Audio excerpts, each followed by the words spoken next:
Lightburn people, we're going on to the next section. So we're going to go on to number I-10, which is number 4. So let's slide over here and let's put ourselves in that page. Now, beam alignment is simply bouncing the beam off of mirrors like you bounce a rock off of a pond at a specific angle so that it can hit the last mirror a specific point so that it could go down, straight down through the lens, giving you optimal power and optimal cut angle.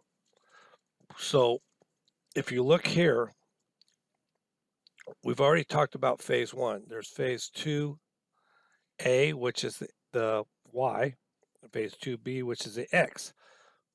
2A deals with the mirror from 1 to 2, so you're adjusting 1 for 2. Phase 2B, which is X, will adjust mirror 2 to 3. So when we're adjusting the mirrors, what you'll notice is as you adjust this top one, you'll move down. Directions, see these? What one of them does is move it left to right, one of them moves it up and down, and one of them moves it at an angle, and you'll see that if you watch the red light. Now the trick is if you burn at your full extent, you don't get anything. You got to bring the head, the two mirrors very close together, take the distance that the beam has to travel down. And then I've even had to put paper in front of it to see where it is, to catch where the red light is and adjust it down into where I'm at least touching the mirror. If you're on the edge of a mirror, you're going to be clipping your beam and you're going to be losing half of your power. So what happens is, as you shoot the 4 corners, phase 2A or X, you'll adjust this mirror to this mirror. Phase 2B, Y, you'll phase this mirror to this mirror. Then you'll go down through, adjusting this mirror down through the lens so that the beam is right through the middle of the nozzle. Sometimes I'll have to take this area off here and shoot it here largely so I can see that I'm generally in the middle, that I'm not carrying the beam off the side and through. So the big thing here is that we want to shoot it in all 4 corners. So if I shoot it here, I bring the bridge close and I bring it back down and shoot it again, they should be pretty much in the same spot, if not perfect.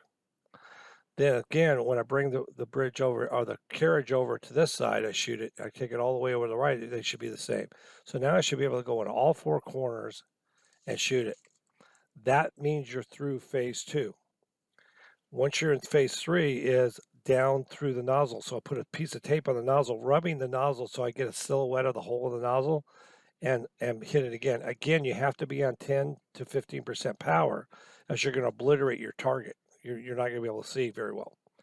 So what happens is that when you hit this dot, see how it's right in the middle? And you can see the silhouette of it? That's what you're looking for. But if I had that too high power, I would just light it all on fire. And you're adjusting these knobs are the ones we're talking about.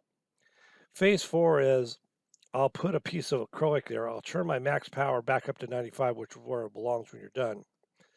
And then I will hold the pulse beam down after I focus it and see that I'm going through the acrylic straight up and down. Now remember, on a 2-inch lens, you're going to stay straight up and down for about ½ an inch. Then you're going to start to diverge. 4-inch, you're going to stay straight up and down for double that.